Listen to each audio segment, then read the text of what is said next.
Hey, what's going on guys, Zakir here, back with another video, and today I'll be talking about the best ways to make money in Bangladesh, or in other words, the best businesses that you can start off right now if you are residing in Bangladesh. So before I get into the video, please make sure to smash the like button for the YouTube algorithm. Also subscribe to the channel because a lot of contents are coming out. I don't know if you have noticed, but I'm posting 3 contents each week, so if you really subscribe, so if you do subscribe to the channel, it will be highly appreciable and you will not miss out on some good quality contents that are coming out every single week. Starting any sort of business in Bangladesh is one of the most difficult thing you can do. Now hear me out why I say that. You have a mass amount of people and a huge population who would probably be interested in buying whatever you are selling. Yes, there is a huge population, a lot of people who might end up buying your product, but then again, the country's income level is actually at the very bottom. Most people make $100 or $120 a month. That is the lowest salary, or that's what actually garments employees are paid. And that in result causes a lot of people to being unable to spend on luxuries or spend their money on things like clothing or food that are exotic or anything of that sort. But the biggest question is it the best time to start a business in Bangladesh? Now hear me out. This is my own personal point of view, and according to me, I think it is the perfect time you can start any sort of business being in Bangladesh. And the reason for that is the country's GDP is growing constantly, the economy is growing, and people's income are increasing day by day. If I'm being 100% honest, I believe that if you do start a business right now, that might be anything. It can be a service business or a product business. There is a big market that you can attract and a big market that you can grab in just a few years. So here are 3 business ideas that I have jotted down by myself and what I believe is a lot different from what a lot of people are doing right now. Please keep in mind that this is not any sort of financial advice, or I'm not a financial advisor by any means. This is a video that I'm making from the knowledge that I have, and it's actually for entertainment purposes only. So if you do use any sort of information from this video, please make sure you do so at your own risk. The very first thing on the list is starting a clothing brand. Now hear me out guys, I know you probably are thinking that Zakir, you just said you're not going to talk about any cliched business ideas, but this is where clothing brands get interesting. With clothing brands, you can do a lot. You can come up with a lot of different styles, a lot of different design, and actually target people in a very specific way. There might be some people who wear bracelets, and there might be some people who wear rock band t-shirts, and the other might be the ones who wear solid color t-shirts like myself.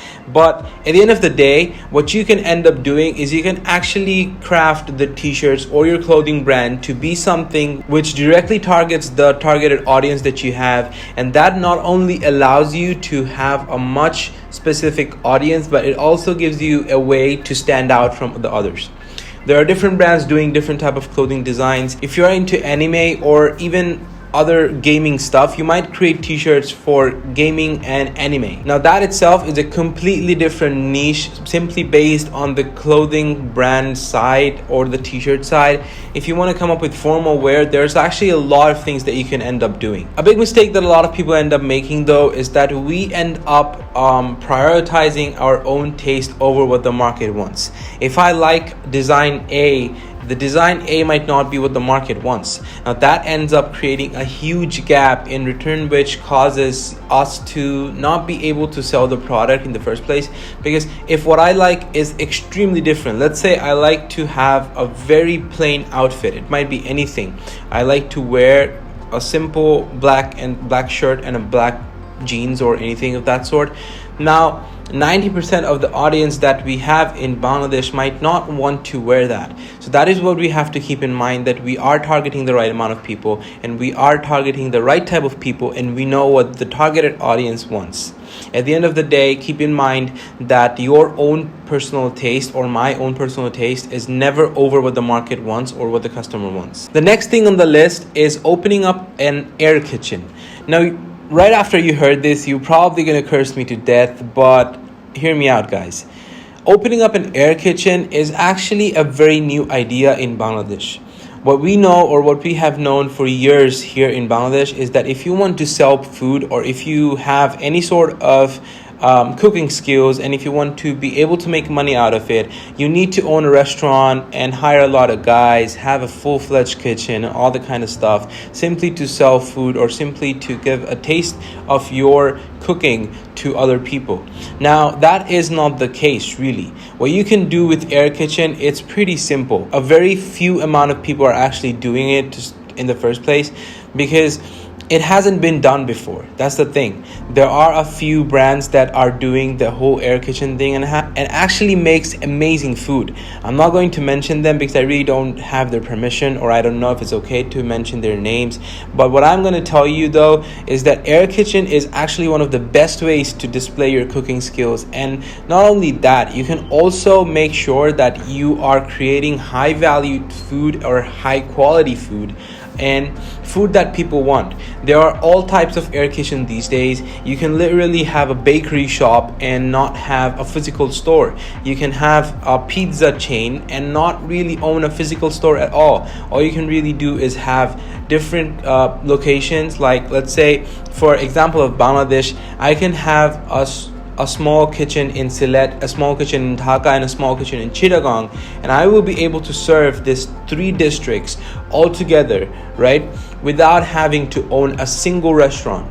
So the decoration cost gets cut off. Your employees, the required employees are actually a lot lower compared to what a restaurant would require, and the overall costing and the overheads is actually a lot lower too.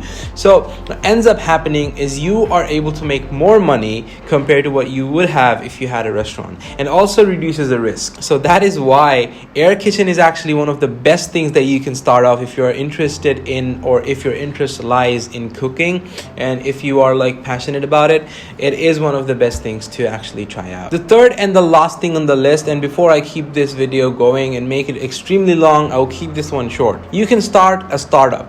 Now, what I mean by planning or starting a startup is actually coming up with a very unique idea. Anything that you think might have potential in the market, anything you think that will be wanted by the audience, is something that you can try making.